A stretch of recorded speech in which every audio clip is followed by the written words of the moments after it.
প্রিয় নবম ও দশম শ্রেণীর প্রিয় শিক্ষার্থী বন্ধুরা, আসসালামু আলাইকুম। আশা করি তোমরা সকলে ভালো আছো।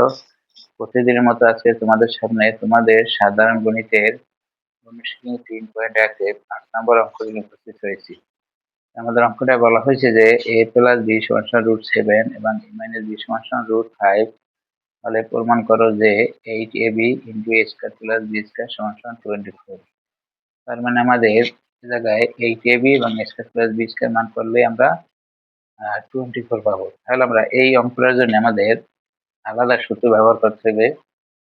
তাহলে আমরা এই জায়গায় 3টে সূত্র আমি এই জায়গায় লিখতে পারি। দেন একটা সূত্র আছে আমাদের এ বি সমান A plus B A plus B whole square minus A minus B whole square. আর আমাদের একটা সূত্র আছে শুধু এ বি সূত্র, এটা হচ্ছে আমাদের A plus B divided by 2 whole square minus A minus B divided by 2 whole square. আর একটা সূত্র আমাদের আছে 2 into square plus B square সমান A plus B whole square plus A minus B whole square ভাগ 2। তাহলে আমাদের এই সূত্রটা অন্য রকম আছে, তাহলে আমরা যেভাবে করি করতে পারি। অন্যভাবে কিভাবে আছে, এটা এই সূত্র এভাবে আছে যে এ স্কয়ার এটা থাকবে না জায়গায় এ স্কয়ার প্লাস বি স্কয়ার সমান এখন এই সূত্রটা আমরা একটু ঘুরেই করি। দেন এই টুটা আমাদের এই জায়গায় গুণাকার আছে, আমরা এটা ভাগ দিয়ে দিতে পারি। তারপরে আমাদের উপরে যে অংশটা আছে এই অংশটা আমরা লিখতে পারি। এই সূত্র আমরা লিখতে পারি। এই এখন তোমাদের এই 3টে সূত্রর ভিতরে যেটা তোমাদের সহজ ওইটাই তোমরা করতে পারো। তাহলে তোমরা একটা কাজ করো, যেহেতু আমাদের লেফট হ্যান্ড সাইড আমরা তুলে নিয়ে গিয়ে লেফট হ্যান্ড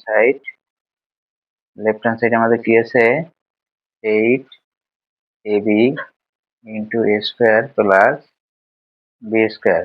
তাহলে আমরা এই জায়গায় একটা কাজ করি, যদি এটা আমরা লিখি যে 4ab into 2 into a square plus B square. তার মানে আমরা এই দুটো সূত্র ব্যবহার করি, একটা 4ab সূত্র আর একটা আমাদের এই যে 3 নম্বরের সূত্রটা ব্যবহার করতে পারি। আর যদি তা না হয় আমরা ab সূত্র ফলাইতে পারি আর শুধু এই সূত্রটাও ফলাইতে পারি। এই তাহলে আমি মনে করি এটা হয়তো সহজ হইতে পারে। তাই 4ab সূত্র আমরা যদি লিখি, ডাইরেক্ট সূত্র যদি লিখি, তাই হয়ে যাবে আমাদের a plus B whole square minus A minus B whole square. এটা হলো আমাদের শুধু 4ab সূত্র। আর এখন আমরা 2 into a square plus B square সূত্র যদি লিখি, তাহলে লিখতে এভাবে যে a plus B whole square plus A minus B whole square আমরা এভাবে লিখতে পারি। এখন শুধু আমার কাজ আছে কি, শুধু মান বসানো। তাহলে আমাদের a প্লাস b এর মান আছে কত, √7। তাহলে আমরা জায়গায় লিখতে পারি √7 উপরে আছে স্কয়ার আর মাইনাস a মাইনাস b এর মান আছে আমাদের কত, √5। তাহলে আমরা একটা √5 এর উপরে আছে স্কয়ার দিলাম। আর এ জায়গায় আমাদের ওই একইভাবে যদি লিখি 7 √7 স্কয়ার প্লাস √5 এর উপরে স্কয়ার। তার মানে আমাদের a মাইনাস b এর পরিবর্তে বসাইছি আমরা √5 এবং a প্লাস b পরিবর্তে √7। এইটা আমরা মানটা বসাই গেলাম। এখন এই যে কাজ আছে যে আমরা জানি যে এই রুট আর স্কয়ার থাকলে √a স্কয়ার কাটা যায়, √a স্কয়ার কাটা গেলে এই জায়গা থেকে আমাদের 7, তারপরে মাইনাস √a স্কয়ার কাটা গেলে জায়গা থেকে আমাদের 5। হ্যাঁ, আর পরে ব্র্যাকেটে আছে √a স্কয়ার কাটা গেলে আমাদের জায়গা 7 আর এই জায়গায় √a স্কয়ার কাটা গেলে আমাদের থাকে শুধু 5। এখন যদি আমরা এটা যোগ বিয়োগ করি, তাহলে যেহেতু এটা হচ্ছে +7 -5, এটা বিয়োগ করলে আমাদের থাকে মাত্র 2।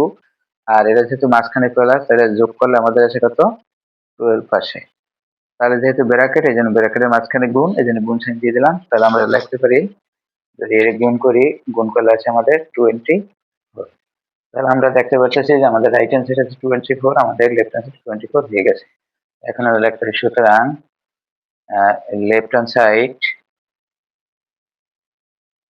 সমান রাইট হ্যান্ড সাইড প্রমাণ করতে যাতে বলছে আমরা প্রুফ লিখে দেবো। আশা করি তোমরা সকলে অঙ্কটা বুঝতে পারছো। অন্যদিন অন্য একটি অঙ্ক নিয়ে উপস্থিত হবো, তখন ভালো থেকে সুস্থ, আল্লাহ হাফেজ।